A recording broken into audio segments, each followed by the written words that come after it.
Chatelet friends, my name is 0xHackerFriend, and today I'm going to bring you the Keeper box, which is an easy box from Hack the Box. I felt this one was pretty quick, revolves mainly around the exploitation of weak passwords. The root step is very interesting. There is a CVE in the Keepass that we can exploit to read file from a crash dump, and this will give us a password that we can use with SSH to get into the root user. So without further ado, let's jump right into it. Alrighty, everybody. So now we're over here in my VM machine that I have spawned through Hack the Box. This is a Pwn box machine, so there's no need to do OpenVPN or anything like that. It's already connected to the VPN. So we'll start off, as always, with an nmap scan.sc for default scripts, .sv for version enumeration, and then we'll put in the IP address of the box. Oops. And I did that wrong.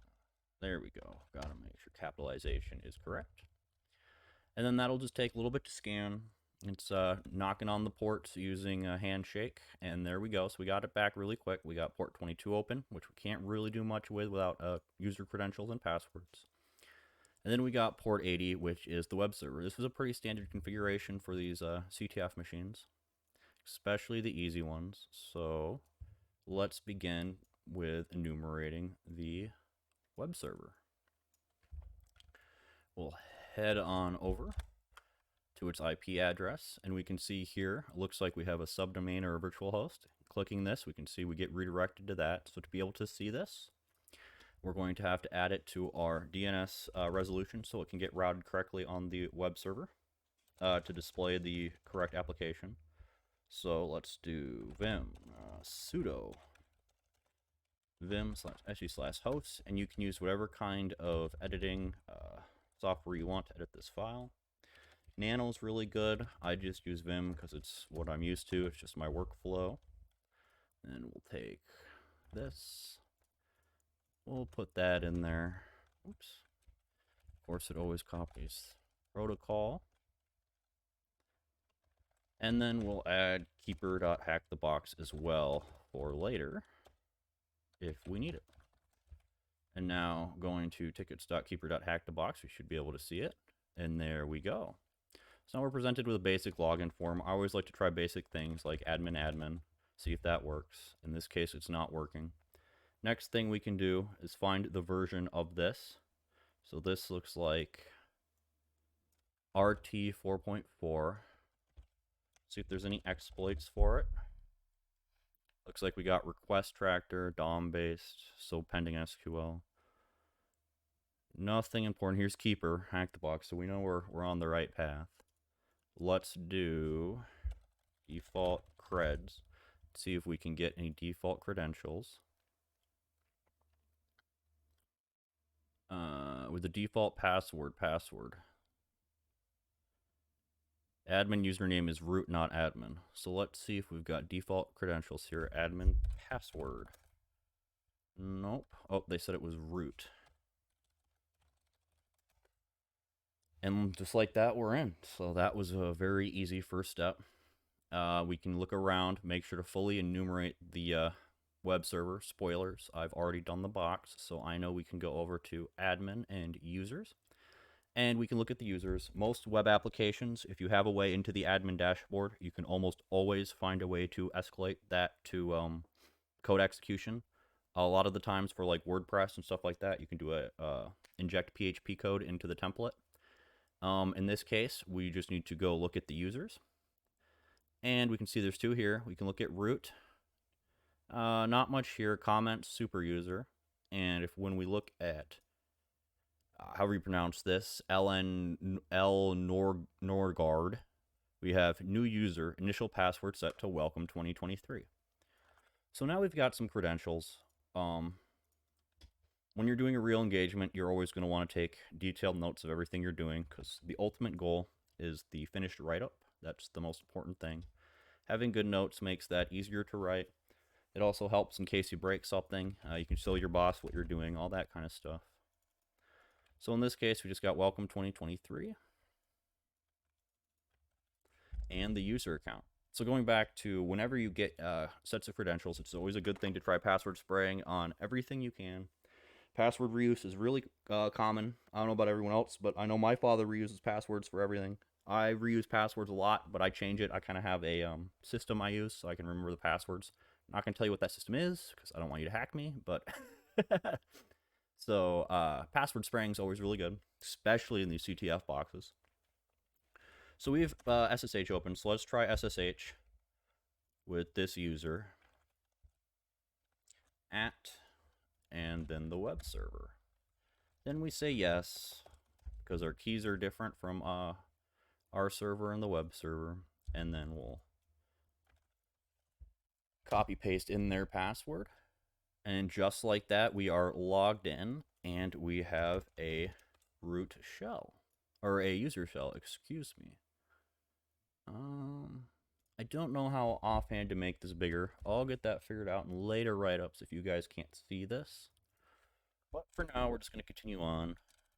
We can cat user.txt. So that is all we need to do for the user step. So really no exploitation at all. Just enumeration base for the user step. Finding that default credentials for the web application, and then finding the user password saved in the comments. From what I've heard, that's actually very common in the real world. You can find passwords stored places they shouldn't be very often. So that's a good thing to check. So now we can try privilege escalation. Some of the basic things I like to check, I always like to do some manual checks because they're easy. We can do sudo-l to check the sudo permissions. The main kind of attack vector to get to root is to find processes running as root and then try to gain control of those or exploit those to do something that you want to do. So you need to attack the root user themselves, if that kind of makes sense, what they're able to do and what they're doing. So that's why checking sudo.l is good, but in this case we don't have anything. Another thing I like to check is I like to check for set UID binaries. Those are the sticky bit, I think it's called. So when the script or application is ran, it will run as the root user. So we can do that. Type F for files, find slash to find it at the root, and then we'll do dash perms, and then 4000, and then we'll take 2. So 2 is the error stream, and then we'll direct that to dev/null so that we won't get any of the permission denied errors. And then I think I did something wrong there. Let me see how to do this command the right way. I forget things a lot as well. So a good troubleshooting step is you can just ask the AI. I think I did the perm wrong. Let's see what it says.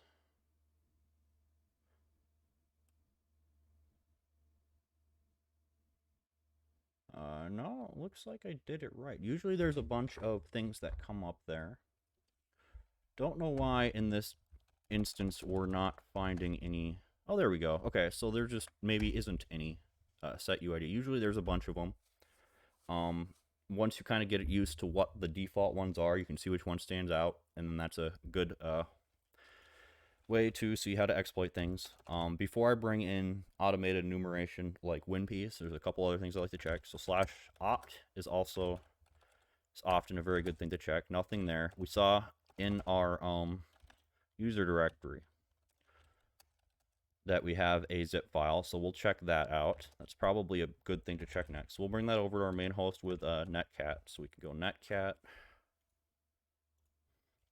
and then on our host we start another one, a listener. Port 2069 is the best port, and then we just use the caret to redirect it to a file, and we'll keep the name the same. Oops, I spelt it wrong. Gonna be one of those days, folks. And then we just do the same over here. So 10, what was it? 14, 117. And then we direct, I mentioned port, and then we direct the file into that listener. And just like that, you can see we got a connection. The problem with this method is that you don't know When the file transfer is done, it doesn't give you any kind of alert or anything. You can see that the file icon changed. That's often a good sign that the file transfer is done. So then we can just hit Control-C to cancel the connection. And let's check out this zip file. We can do file first to check to make sure it is indeed a zip file. It is. So then we can unzip RT3000, and it is inflating, and then it is dumping.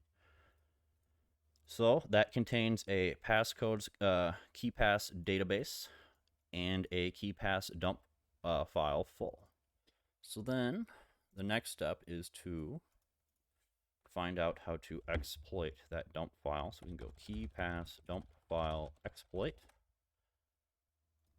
Then we get a Keepass password dumper, original POC for CVE, and I believe this is the CVE we are looking for. Where did my notes go? Sorry, folks. 1 second. Boom. So, yep, this is like in the...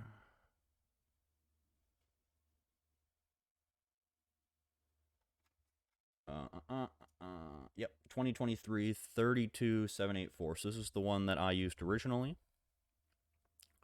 to get the Keepass from the crash dumps. Here you go, crash dumps. Could be in your page swap file, crash dumps, depending on your paranoia level. This is just telling you how to fix the things, but this is the POC we want. So then we can copy that, and then use git clone to download it. And then cd into the file. And then let's see if it tells us how to run it, because this is a C, so it should need to be install.net. So we'll have to install.net for Windows. We do not want for Windows. So then on my blog website, I have a link to how to install it. So we can go to that link. Microsoft provides us a nice install script that we can just run. So we'll follow their instructions, working from the desktop. So we get it. We will give it execute permissions. And we'll install it to the latest version. Now, when I originally did this, sorry about that, folks, it didn't install actually the latest version. We'll see if it does this time. Last time it only installed up to version 6, and the exploit required version 7. So we'll see if that is fixed this time. So we got the .NET installed, finished successfully. We'll go back to here, clone repository. We already did that. Enter repository, .NET run, path to dump. That's easy enough. So then we'll just copy this into the repository that it's from to make it easy. I'll clean up a little bit here. We don't need this anymore.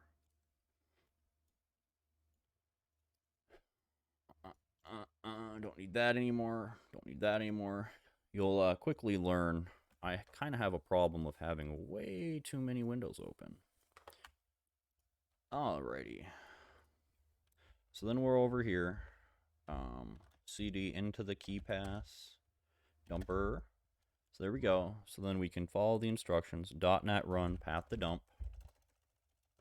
And then our dump file is right here. And then this should work if we are lucky. Nope, build failed. So yep, it's the same thing. Either target 6 or lower, or do the SDK that supports 7. So for whatever reason, the Microsoft script installs version 6. Like I said, the PLC is looking for version 7. Easy fix is to just come into here, into the project file, and target version 6 instead of version 7 in the POC itself. And with that change, it should now run correctly. And it is. And it dumps the password. However, it doesn't fully dump it. As shown by these characters here. There are some that it doesn't know.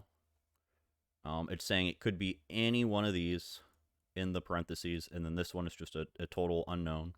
But it does know that these are right. So then we can take this password, and this is the step I didn't really like in the box. You kind of just have to Google around, find out that it's a lot like this dish here, Rod Grod Midflod. I have no idea. I can't even begin to speak Danish, but some kind of Danish red berry pudding. Looks very delicious. So then we can deduce that that's our password.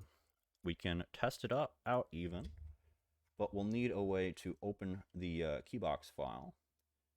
If you don't have Keepass already installed, you can install it with a simple apt-get command.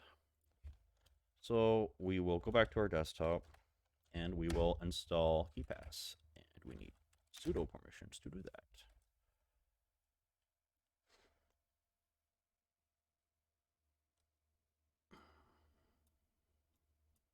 And we'll just wait for that to go. Do, do, do, do, do, do, do. So if you're watching this later, the Super Bowl is today. You will already know who wins. I have no idea. We'll see if the Kansas City Chief wins and if Taylor Swift proposes like everyone says she's going to. That'll be make for some good TV, I think. All right, so we come back over here. We are now done installing Keepass 2. So we can do Keepass. What do you think, guys? Think the command is Keepass 2, apparently. That'll open the GUI for us. And then let us open our file, desktop, passcodes, and we can try what we have determined the password to be. Oops, we don't actually need this anymore. So let's try that. Ooh. I don't know what just happened, to be honest. Oh, it crashed. Illegal byte sequence.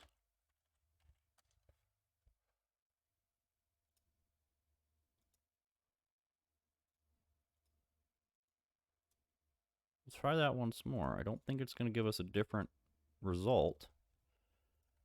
Yeah, it does not like us pasting it in. That's very, very strange.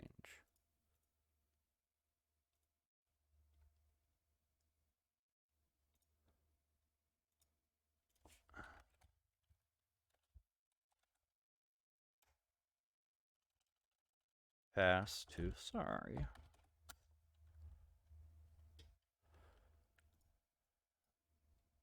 I don't know how to enter that. Oh, let's see if it'll do it like that. No, center error cannot access a disposed object. UI custom. Huh. So what I'm gonna do, this is you guys can see firsthand some troubleshooting process. Just paste that whole error code into the AI. It says a string conversion is the reason for the problem. Mono framework, particularly related to GUI, potential solutions.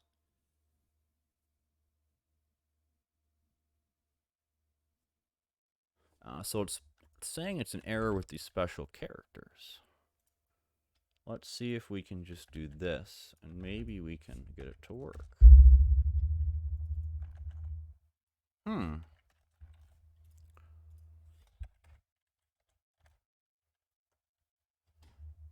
Alrighty.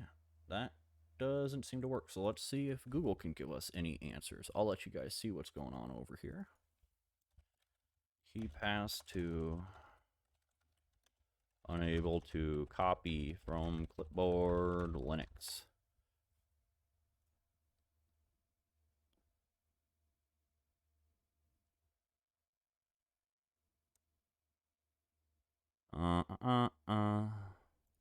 That's not exactly what we're looking for.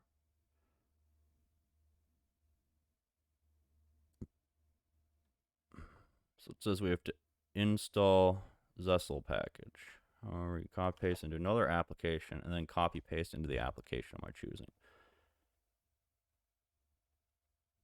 It doesn't seem to be working for us.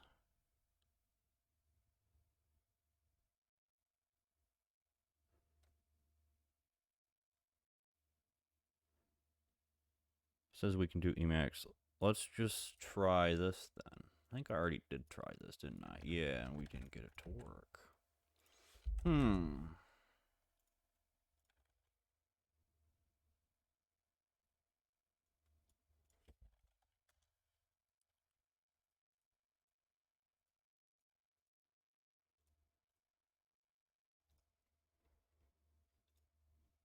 Try using a clipboard manager to like clip it. Yeah, clip it. Primary selection. Let's find.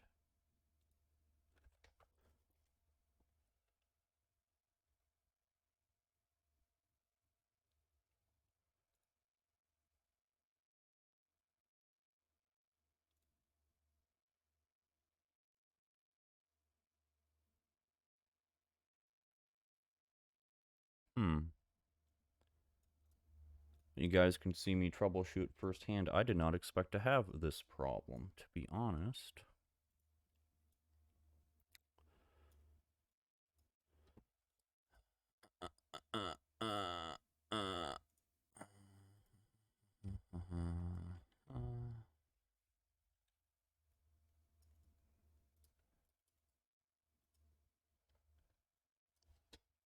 Let me go back to the AI and see if it works. For whatever reason, too, there's so many network errors with my chatbot, I can't get it to work.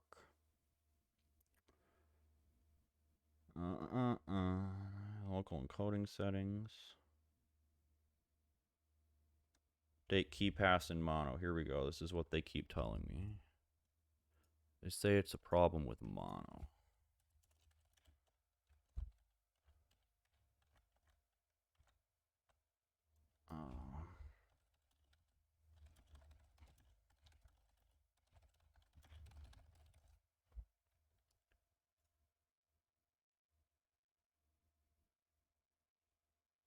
Ha ha ha ha ha ha.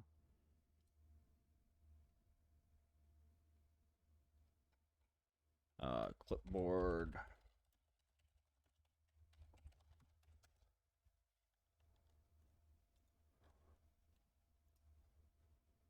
Uh, uh, uh, uh.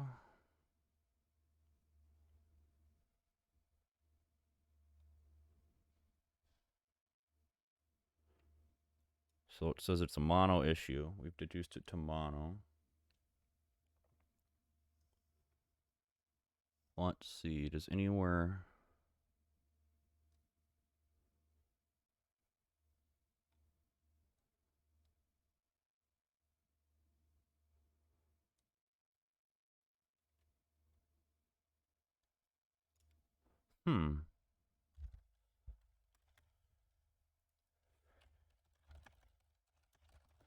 Well, ask the chatbot how to fix the problem.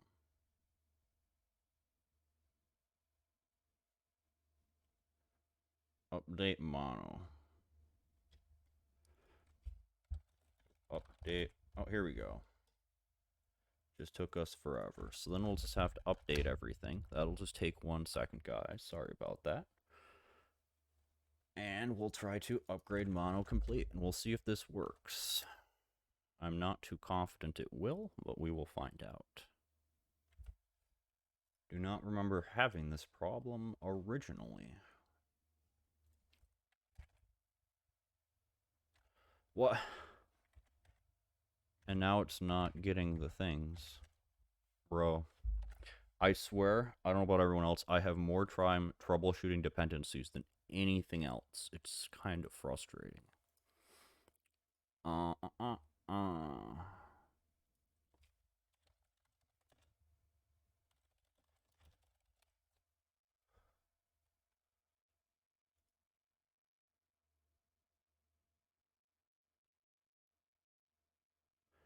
Is a Windows.NET program. Keepass XC. So let's see if we can use this instead.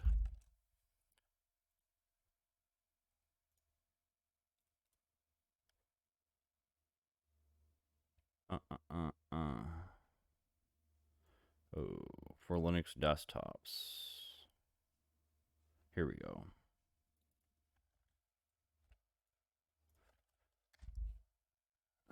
it doesn't like to add that repository. Let's see if it's just already got it in here.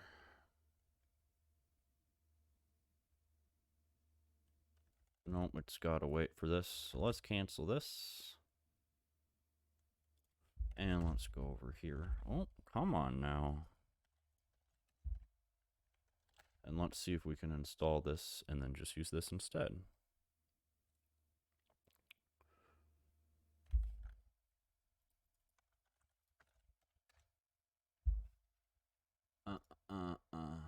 Open database. Desktop passcodes. Enter passcode. And we got this thing. Boom. Okay. There we go. So now it looks like we got in. We can see from the different categories, we've got 2 entries on network. We've got ticket. We can see the password. Welcome. So this is the user we already have. And then we've got username root for keeper. Password. Spoiler, this password won't actually work, but you can go ahead and try it. Actually, maybe it will. No, I don't think it will work. Let's find out. Root at.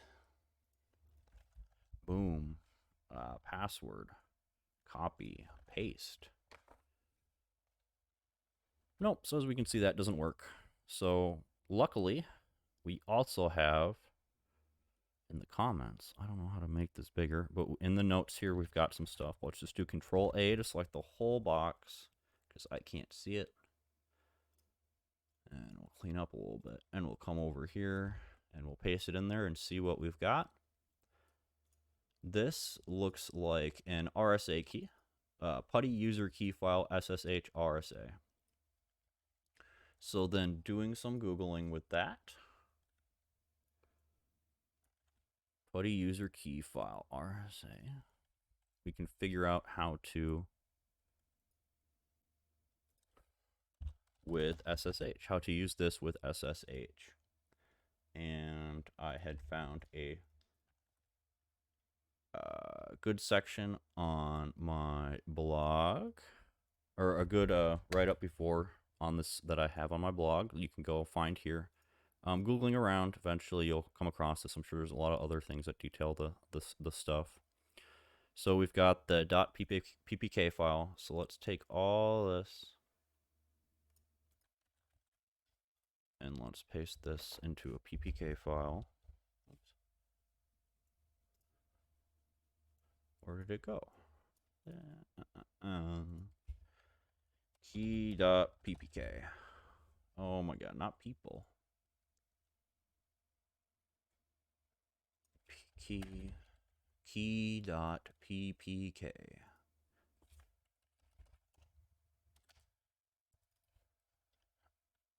And then we can look up how it's supposed to look too. .ppk example file. And how to convert, here you go, to OpenSSH under Linux. So here's another one like I was talking about. Putty, this is what we got, HSH key types. SSH key formats, OpenSSH key. So we don't have an OpenSSH key. We've got this. We've got a Putty key format. We need to step forward as default .ppk format. So it looks like it is the whole thing. Let's go over to here. Actually, boom. So we can see it looks like it is from here, Putty user key file 2, key file 3, and then it's all the way down to the private MAC. So it's just this whole thing. So we'll just plop that in the ppk file. And then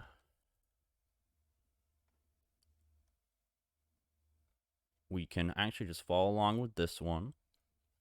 So let's go like this. Boom. And it is key.ppk, and that's fine. This is the output format and the output. Putty format to new. Interesting. Let's go back to that other one I had.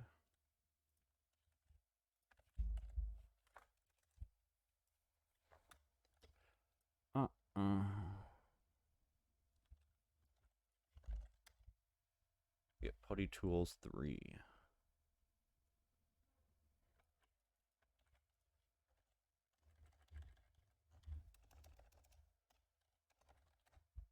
And once again, we have a dependency error I wasn't expecting. So let's just ask chatbot how to fix this.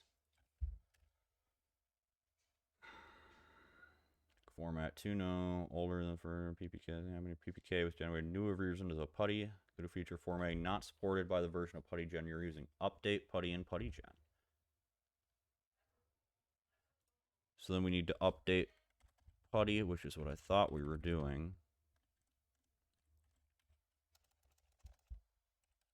I don't think this is the command.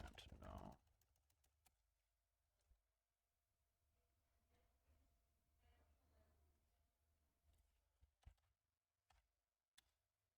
Error learn Putty key format to new. So let's ask Google.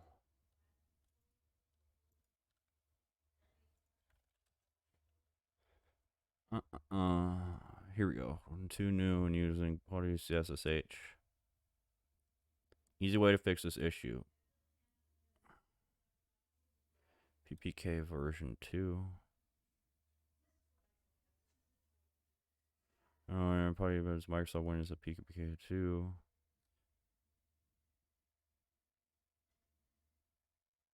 Install the latest version of Putty. So let's try.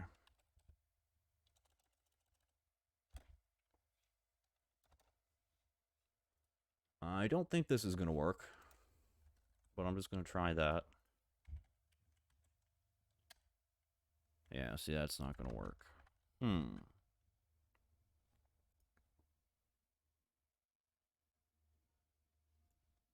Maybe updating Putty will fix the dependency issue. Like I said, guys, it's literally all the time is freaking dependency issues. I don't know why it's got to be this way, but it is. And that didn't work. You can convert to version 2 or through Putty Gen utility, for example.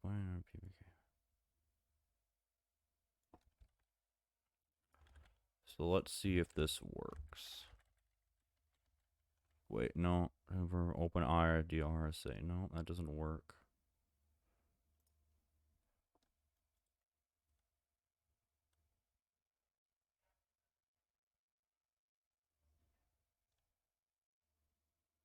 Ah, there you go. Version 3 using apps. So we need one downloaded from the Putty Gen from source. Wow. That's pretty lame. But we'll make do. Then we'll just follow this guy. Because we're lazy. Ooh. That's sus. But we'll see what happens. This is why you use just a VM. This is why you use a hack-the-box VM. Then it matters even less. And compile the Unix code. Make.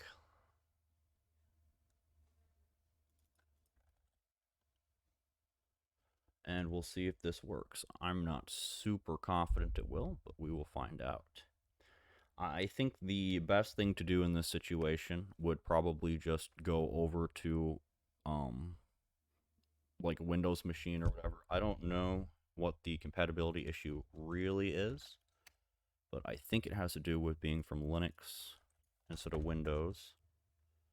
Boom. So now we've got the new release version just following along, Googling for it and following along.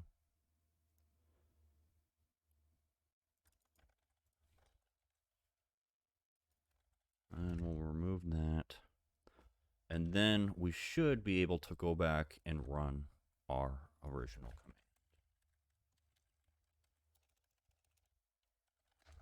Boom. There we go.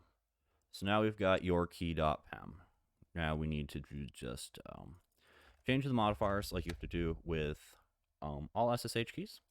And we can now just SSH in now as normal. Your key.pem and root at.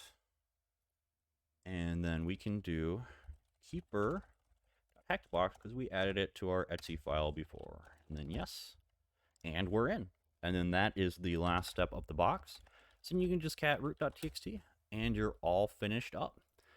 So to recap what we had to do, the whole box was essentially just finding the default password for the web application here, enumerating it, and finding the password for LN or guard or whatever the user's name is, SSHing, and that's the whole user step. So pretty simple and easy box. For root, then we just download the zip file, which contains the Keepass dump file and the Keepass file itself containing the passwords and SSH key. We have to exploit the dump file with the CVE with the POC code to read the password for the passcode database. Then we can log into that, get a Putty SSH key, and then we just need to convert that Putty SSH key .ppk file into a .pem file, which is OpenSSH, easily usable by SSH, which is what we're using, and then we can just use that to get into it as root. So really not a whole lot of exploitation. Boxes mainly focused on enumeration. I hope you guys learned something. Sorry for those little problems there. I honestly wasn't expecting to have them. I can't remember if I had them the first time around, but dependencies are very difficult. Troubleshooting process is good to learn. I like to use AI and then resort to Google if nothing else works. Alrighty, that's all for today. I hope you guys enjoyed and have a wonderful rest of your day.